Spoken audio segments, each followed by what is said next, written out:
افغان لوبغاړو د لوبې په شپه یو رستورانټ کې شخړه کړې. سلام مینه ګرانو دوستانو، وخت مو بخیر.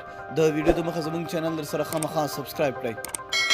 د انګلستان او افغانستان لوبډلو ترمنځ له سیالۍ وړاندې په یو رستورانټ کې افغان لوبغاړو د یو نامعلوم کس سره شخړه کړې.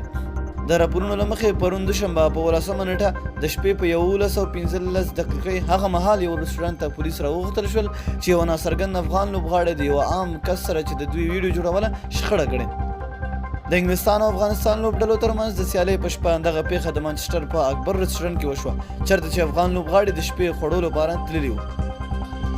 پولیسو پیښه تایید کړې او ویلي دي چې هیڅ چاته زیان نه دی رسېدلی او نه هم د پولیسو لخوا کوم کس نیول شوی دی، خو د پیښې په اړه څېړنې روانې دي.